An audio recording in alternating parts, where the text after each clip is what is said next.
अस्सलाम वालेकुम नाज़रीन, लाहौर 24 न्यूज़ के साथ मैं हूं आपकी मेज़बान फलक भट्ट और इस टाइम मेरे साथ मौजूद हैं सीनियर नायब सदर तंजीम ताजरान पाकिस्तान पंजाब मियां मोहम्मद सलीम साहब।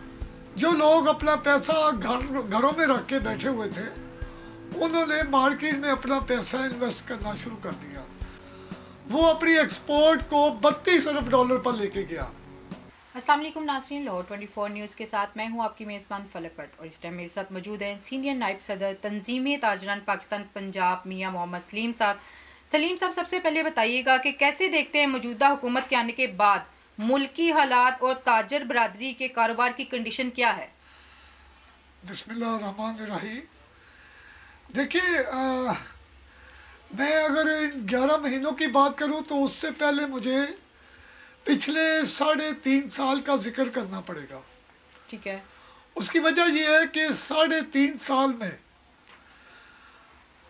पाकिस्तान के तमाम जितने भी प्राइवेट सेक्टर थे, उसमें स्मॉल ट्रेडर्स था, उसमें हमारी इंपोर्ट इंडस्ट्री थी, हमारी लोकल इंडस्ट्री थी, स्मॉल इंडस्ट्री, इन तमाम शोबों ने तरक्की की। और उसकी वजूहात ये थी कि पहली वजह तो ये थी कि इन्वेस्टर्स को एक एतमाद का माहौल मिला। जो लोग अपना पैसा घरों में रख के बैठे हुए थे, उन्होंने मार्केट में अपना पैसा इन्वेस्ट करना शुरू कर दिया, क्योंकि एक ऐसी हुकूमत आई थी जो कि इस पाकिस्तान के लिए काम करना चाह रहे थे और लोगों को उस पर एतमाद होने की वजह से उन्होंने मार्केट में पैसा लाने का ये पूरा एक प्लान बनाया। और वो प्लान जैसे शुरू हुआ, उसमें आपकी जो एक्सपोर्ट इंडस्ट्री है, उसमें ख़ासकर हमारी जो टेक्सटाइल इंडस्ट्री है, इसके अलावा हमारी अदर इंडस्ट्री है, उन्होंने बहुत अच्छी इसमें अपना किरदार अदा किया। उसके बाद हमारी लोकल इंडस्ट्री ने, जो कि मैं समझता हूँ इसमें आप अगर एक शोबा ले लें, कंस्ट्रक्शन का शोबा, तो कंस्ट्रक्शन के शोबे के साथ तकरीबन 50 किस्म की इंडस्ट्री इन्वॉल्व होती है। उस 50% इंडस्ट्री के साथ हमारी लेबर, जो कि उससे पहले हमारे मुल्क में यानी कि 2018 से पहले बेरोज़गारी की शरह हाईएस्ट परसेंटेज पे थी। जैसे ही ये मार्केट में कारोबारी माहौल बेहतर हुआ, लोगों ने पैसा लगाना शुरू किया, तो हमारी जो बेरोज़गारी थी उसमें बहुत बेहतरी आई। उसमें लोगों को जब रोज़गार मिलना शुरू हुआ, वो जाहिर है जब कंस्ट्रक्शन शोबा ये इसमें 50 इंडस्ट्री जो है वो अपना वर्किंग शुरू करती है, तो उसमें हर शोबे में एक खासी तादाद चाहिए होती है लेबर की। तो मैं समझता हूँ कि ये एक, मैंने आपको 2018 के बाद का माहौल बताया।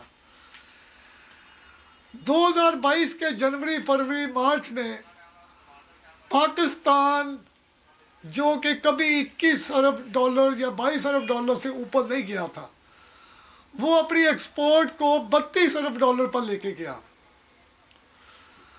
पाकिस्तान में हमारे जो लोग दूसरे ममालिक में गए हुए हैं, जिनको हम ओवरसीज़ कहते हैं, उन्होंने रिकॉर्ड पैसे भेजना शुरू किए। हमारे मुल्क में जो कि रेवेन्यू इकट्ठा होता था, वो कभी 4000 अरब से ज़्यादा नहीं हुआ था। 6200-300 अरब हमारा इकट्ठा हुआ रेवेन्यू FBR का। मैं समझता हूँ कि ये सारी फिगर जब आप देखते हैं तो आपको समझ आ जाती है कि मुल्क पीछे नहीं आगे जा रहा है। हमारी टेक्सटाइल इंडस्ट्री, जो कि अपनी फैक्ट्रियों को हाउसिंग स्कीमों में तब्दील कर रहे थे, छोटे छोटे घर बना के सेल करने शुरू कर दिए थे। जैसे ही साबका वज़ीर आज़म इमरान खान ने उनके मसाइल देखे, उन मसाइल को हल किया, तो उस इंडस्ट्री के पास इतने एक्सपोर्ट ऑर्डर आए कि हमारे पास रॉ मटेरियल की कमी हो गई, हमारे पास एक्सपर्ट्स की कमी हो गई, हमारे पास लेबर की कमी हो गई। मैं समझता हूँ तारीख साज उन्होंने अचीवमेंट की। ये सारी चीज़ें 2022 मार्च तक थी, लेकिन पाकिस्तान पूरी दुनिया में मैं समझता हूँ कि एक तो सुपर पावर होने की वजह से दूसरे ममालिक की आंखों में वो अच्छा नहीं समझा जाता। उसके अलावा हमारी जो ये 3.5 साल की काबिलियत, हमारी मैशियत बेहतर होना। सर, आपने कहा कि पाकिस्तान किसी भी कंट्री में अच्छा नहीं समझा जाता, लेकिन उसका रीजन क्या है? उसका रीजन भी तो हम लोग हैं ना, जो पाकिस्तान में रहते हैं। उसका रीजन ये की है कि पाकिस्तान पिछले 75 साल से अमेरिका का एक जर खरीद गुलाम बना हुआ था। हम उससे पैसे लेके अपना बजट बनाते थे, उससे पैसे लेके बाज़ का हम अपने इदारों को चलाते थे। 3.5 साल में हमारी जब एक्सपोर्ट बढ़ी तो अमेरिका ने देखा और अदर जो हमारे उनके कंट्रीज़ हैं उन्होंने देखा कि पाकिस्तान तो अपने पाँव पर खड़ा हो रहा है, क्यों ना इसके टांगे काट दी जाए, इसके पाँव काट दिए जाएं। जब वज़ीर आज़म उस वक़्त के इमरान खान रूस गए, उन्होंने रूस से सस्ता तेल, सस्ती गंदम, सस्ते अदर हमारी जो इंपोर्ट होती थी आइटम, उनसे मुआहदे किए। तो ये चीज़ उनको ना भाई, क्योंकि हम अमेरिका के एक जो ब्लॉक था, उस ब्लॉक से हम एक खुले माहौल में आ रहे थे, उस माहौल में जिसमें हम अपने आप को मज़ीद बेहतरी की तरफ ले जा सकते थे। अच्छा सर, चैम्बर के हवाले से बात करें तो चैम्बर ऑफ कॉमर्स इस टाइम ताजिर बरादरी के लिए क्या फ़राइज़ सर अंजाम दे रहा है? देखिए जी, चैम्बर मैं समझता हूँ, मैं पिछले 25 साल से ताजर सियासत कर रहा हूँ। लाहौर चैम्बर में तकरीबन पिछले 19-20 साल से 2-3 ग्रुपों का एक मजून, मैं उसको कहूँगा, बनी हुई थी, और वो अपने ही मुफादात की खातिर छोटे ताजरों को इस्तेमाल करते थे। इसके लिए एक जब वोट चाहिए और दूसरा जब सालाना चंदा चाहिए। आपके कहने का मतलब है कि जो चैम्बर है वो एक सियासत का मरकज बना हुआ था। वो सियासत उनकी मखसूस सियासत थी।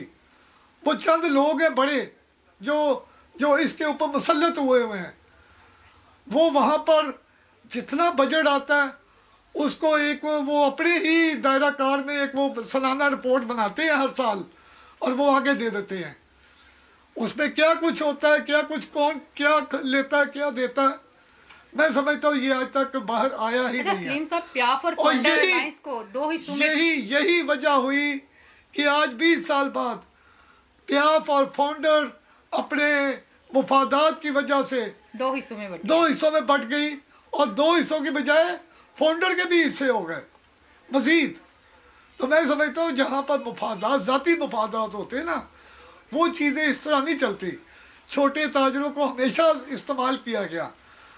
हमारे मुतालबात गवर्नमेंट से, टैक्सेस के हवाले से, अदर, वो हमेशा हमें इस्तेमाल किया गया। चैम्बर ने हमें इस्तेमाल किया, अपने मुफादात हासिल किए और खामोशी से बैठ गए। अच्छा सलीम साहब, बताइएगा कि 14 मई को इलेक्शन की डेट फाइनल कर दी की है, क्या देखते हैं? 14 मई को इलेक्शन होंगे या डेट फिर से आगे बढ़ा दी जाएगी? देखिए जी, पहले तो ये लाहौर हाई कोर्ट ने फैसला दिया था जी, लेकिन इलेक्शन कमिश्नर ने उसको रद्द कर दिया, पंजाब गवर्नमेंट ने इसको रद्द कर दिया। अब सुप्रीम कोर्ट ने एक तो फैसला दिया है 14 मई का जी, दूसरे नंबर पर एक रोड मैप दिया है कि आपने इस तारीख को कागजात जमा करवाने हैं, इस तारीख को वापसी होगी, इस तारीख को फाइनल होगा, इस तारीख को इलेक्शन होगा, और इस तारीख से पहले सेंट्रल गवर्नमेंट, वफाकी गवर्नमेंट इलेक्शन कमीशन को 21 अरब रुपया देगी ताकि वो ये इलेक्शन करवा सके। तो मैं समझता हूँ ये पाकिस्तान की तारीख में पहली दफ़ा हुआ है कि सुप्रीम कोर्ट एक रोड मैप दे रहा है। हमेशा सुप्रीम कोर्ट फैसला देता था, लेकिन इस दफ़ा रोड मैप दिया। क्यों? ताकि ये जो एक प्रोसेस है, ये ऐसा तरीके से मुल्क में एक जो सियासी माहौल ख़राब हुआ है वो बेहतर हो सके। सर आखिर में क्या पैगाम देना चाहेंगे? देखिए जी, मैं तमाम पार्टियों को, सियासी पार्टियों को, NGOs को, मैं सबसे एक गुजारिश करूँगा, और सबसे बढ़कर मैं अपने मुल्क के बड़े स्टेक होल्डर्स उनसे गुजारिश करूँगा। पाकिस्तान बहुत कुर्बानियों से हासिल किया गया, इसकी बुनियादों में मेरी माओ बहनों, मेरे बेटों का, मेरे बुज़ुर्गों का खून है। ये जब पाकिस्तान और भारत अलहदा दो मुल्क बने तो पार्टीशन में हज़ारों की, लाखों की तादाद में इंसान कत्ल गारत हुआ, शहीद हुए। मुल्क ऐसे नहीं मिलते। आज जिस तरह मुल्क के साथ एक यतीम बच्चे की तरह किया जा रहा है, मैं समझता हूँ अगर ये हमारी मौजूदा क़यादत 1947 में होती तो मैं नहीं समझता कि ये मुल्क के साथ ये हाल करती। आज मुल्क के साथ एक यतीम के बच्चे के साथ जो हाल किया जाता है वो हाल किया जा रहा है। मैं अपने मुल्क के स्टेक होल्डर से गुजारिश करूँगा फौरी तौर पर मुल्क के मामलात को बेहतरी की तरफ लेके जाएं। पाकिस्तान इस वक्त माशी तौर पर इतना नीचे आ चुका है कि अब इसको बैक ले जाने के लिए कम से कम 10 साल हमें दिन रात मेहनत करनी पड़ेगी। हमारे जो मुल्क के वसाइल हैं, अल्लाह पाक ने इस मुल्क को बहुत वसाइल से नवाजा है। पाकिस्तान में इतना ऑयल है कि हम अपनी ज़रूरत पूरी करने के बाद हम एक्सपोर्ट कर सकते हैं। पाकिस्तान के पास इतने ग्रेनाइट्स, गोल्ड, सिल्वर, तांबा, चांदी, इतने हमारे पहाड़ बड़े बड़े हैं कि हम आज निकालना शुरू करें तो हम अगली सदी तक ये खाते रहे, ख़त्म नहीं होंगे।